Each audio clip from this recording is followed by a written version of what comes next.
This is the third section of the Modern Japanese History course.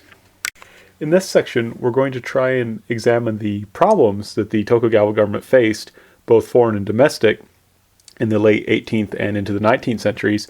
We're also going to try and understand why it was unable to deal with those problems. One of the biggest problems was that essentially the land is going to be pushed to its limits.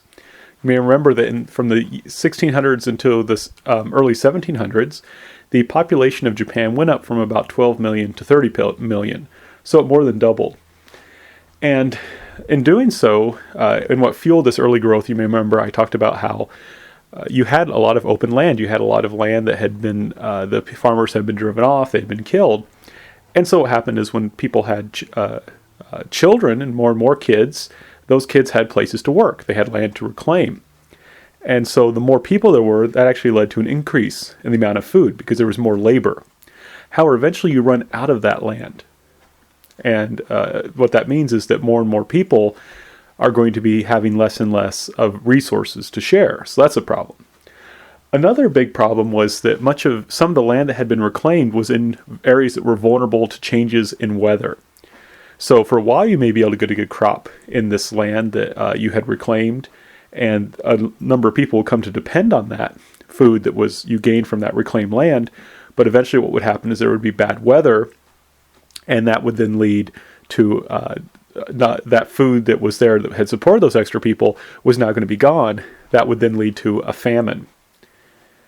And there was, in fact, a series of such famines in the 1700s. In the 1700s, there's going to be a lot of famines that it's going to lead to a lot of suffering and death. And of course, connected with famines, you have people who are malnourished. A lot of people will also die of disease. And that image on this slide kind of reflects that. You can see that you have people who are starving, who have starved to death. You see skeletons, you see people cutting up a horse, and you even see someone cutting up a person. So there's even reports of cannibalism. So there's problems in Japan, more and more problems into the 1700s, into the 1800s, especially in the countryside. And that's happened for a variety of reasons. One major problem is, you remember we talked about how you have this system of decentralized centralization. And what that leads to then is that it's very difficult to get food where it's needed. So you may have one domain, the land that one daimyo controls, that doesn't have enough food, and then you have another domain where there's plenty of food.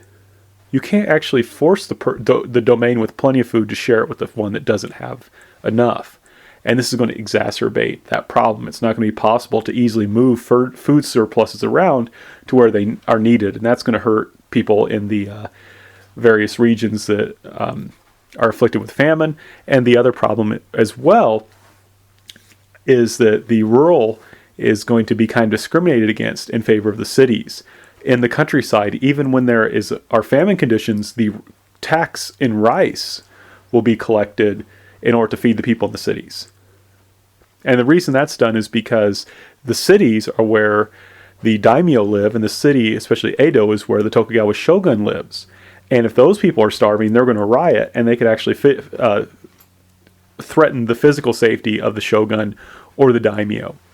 So that's going to make things really difficult in the countryside because, like I said, the cities and the government is going to extract rice from the countryside in order to feed the cities even when the countryside is starving. So lots of problems afflicting 1700 and 1800 Japan. Now, in one sense, I've given you a very simple understanding of what's going on. Of course, things aren't terrible all the time in the year 1700s and into the 1800s. There's also a lot of good years. But the key thing is that things aren't as good as they were, in general speaking, as they were previously. And like I said, I've kind of simplified this story a little bit. But there is one little area that I want to go in more depth. And that's a little bit more about this issue of population. Now, Japanese, as we saw earlier, were very concerned with continuing the family line. That was really, really important to continue the family line. And it was believed, in fact, that one reason why it was so important was that if you didn't have descendants, there would be no one to take care of you after you died, right? We usually think of the importance of taking care of people before they die, but Japanese also believed it was important to keep feeding the ancestors. You had to keep performing rituals to help them have a comfortable afterlife. And if they didn't have those rituals, if you didn't have descendants to worship you and to perform these rituals, you would become a hungry ghost. And that's what's pictured there. Those are ghosts who don't have anyone to take care of them. You can see they're very ugly, and they're also very miserable, and you don't want that to happen. So Japanese people were really very, very concerned with making sure that their family line continued. And that's why we had those issues of people adopting children. It wasn't just to take care of them in this life. It was also to take care of them in the next life. So what happened was you had people who had lots of children, and a large part of that was a strategy to make sure they had someone to take care of them both while they were alive and after they died. Well, as long as you had more and more land for those kids to go to, everything was fine. But eventually you run out of land. And what's going to happen is you're not going to be able to reclaim that land, so you have to divide your family farm, right? So if I have 4 kids, I have to divide my farm 4 ways. And eventually what's going to happen is none of the kids are going to get enough land to sustain them. None of them are going to get enough land for them to actually be able to make a living. And that means that eventually their family line may fall apart, and they're very concerned about that. So there's a pressure now not to have a lot of children, because if you have too many kids, that can actually, there's not going to be enough to support the family. There's not going to be enough land, and that can actually threaten the continued existence of the family line. Now, and as part of that pressure, the population is actually going to stabilize in the 1700s in some regions, not all regions, but basically population growth in the 1700s will be about, all throughout Japan, will be about 0. The population is going to mostly become stable. And that doesn't generally happen. Populations don't usually become that stable in that period without some kind of human intervention. In other words, just natural changes, just the famines, the diseases, and so forth, are not enough to explain the fact of why the population just stabilizes in the 1700s. And in fact, what we're seeing is that, particularly in certain regions of Japan, there is a large number of abortion and infanticide. And these are referred to with the terms usually for returning, as in you're returning the child. The idea is the child was a gift from the gods, but you're not in a position where you feel you can care for the child, so you're giving that gift back. Or weeding, which it makes sense in an agricultural society to describe things in this way, because the idea is you're weeding, you weed the plants around the rice so the rice can grow. So you're getting rid of some children so that other children can survive. Now, abortion existed but wasn't very common because it was very dangerous to the mother. So typically what would happen is people would practice infanticide. So they would basically abandon a very young child or else drown that child because they didn't feel like they would be able to take care of the child. And this is connected to another problem that's going on as well during this period in Japan. The samurai we talked about are supposed to be on top of things. Right? These are supposed to be the rulers, or the ones that carry the 2 swords and so forth. But many samurai households are also going to practice infanticide. And these are people who are not, and I want to stress this is even wealthy samurai will do this. And it's because they want to maintain their status in society. So they want to make sure they have a certain amount of money. So these people, these samurai who are supposed to be the rulers, feel under such pressure in regards to status and finances that they're also practicing infanticide. And in fact, what's going to happen is many lower samurai are basically going to be living in poverty. Right? Remember we said there was this idea that all these bureaucrats, or all these samurai would become bureaucrats. Well, you just don't need that many bureaucrats. And so a lot of the samurai were given a stipend, were giving money in order to make them happy, so they didn't threaten rebellion, but they weren't really given anything to do. And eventually what's going to happen over time is that these samurai, are, like I said, are going to live in poverty with nothing to do. They're going to be very, very miserable. And many of those samurai, both high and low, as well as many daimyo, are going to find themselves in debt to merchants. Remember, you had this frozen status hierarchy. The samurai were supposed to be samurai, the merchants were supposed to be merchants, and so on. And what happened was, in the Warring States period, and throughout much of the 1600s, when war was very important, the samurai were going to be the wealthiest, most powerful class. But now that they've brought peace, and now that the economy is changing, the economy is developing, it's becoming more of a market economy, it's going to be the merchants who are going to increasingly dominate that economy.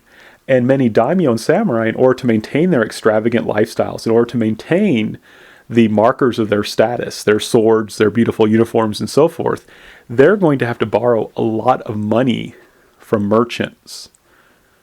So what's going to happen, you had this weird thing in society where the Japanese society at this time, where the people who are supposed to be on top are becoming increasingly weak, increasingly poor, the samurai, whereas people who are supposed to be on bottom, the merchants, are becoming increasingly wealthy. So if you take all these factors together, this changes in population, the fact that many people feel that they need to commit infanticide to take care of their families, and this changing status system, we can see that many samurai are going to start, and many other Japanese people are going to feel that things are not as they should be. And remember, the whole Tokugawa order was premised on the idea that things are as they should be. Remember, there was this idea that the Tokugawa order, the hierarchy and all these things, was simply a reflection of the natural world. But the order is falling apart now, and people are therefore starting to question whether that is the case or not. And that is going to lead to new thinkers advancing new kinds of ideas. And one of these is this man, Ogyo Sorai. Ogyo Sorai argued that the way, that is the Tao, is not a principle which things adhere to, nor is it the natural way of heaven and earth. It is a way that was founded by the sages. Now, what does he mean by that? Well, what he's arguing is that the way that society is organized is not necessarily a reflection of the cosmos. It's not necessarily the natural way of doing things. Instead, the way a society is organized is based on what a sage says. Right? So now the natural world and humans' moral and social institutions are being separated. Instead of saying that the social order we have is the product of nature and therefore we can't question it, instead what's being said is the social order we have was established by early sages and kings. And what that means is that we can now change it if we have to. Right? The Shogun now, and Ogyo Sorai is very explicit about this, he argued that the Shogun is a sage. And just as these other sages had established these societies, the social rules that we live by, the Shogun can change, being a sage, can change those institutions. So this makes sense, right? The problem when you say that everything is natural is that when things stop working, you don't have a basis for reform. But by saying that we can have a sage give us new rules, and the Shogun is this sage, we can now change things to deal with the problems we face. Now, what's interesting about this is Ogyo Sorai himself was very conservative. He wanted to go back to the idea of warriors who didn't live in castle towns, who weren't borrowing a lot of money from merchants to go to the no theaters and to get drunk and that sort of thing. He wanted these warriors to go live in the land, get away from those merchants, because the merchants he saw as polluting them. Right? The merchants are kind of bad, they're just money hungry, and they get those samurai addicted to money and to an easy life, and that's contaminating the samurai. So we need to have conservative reform, get the warriors back on the land and away from those merchants.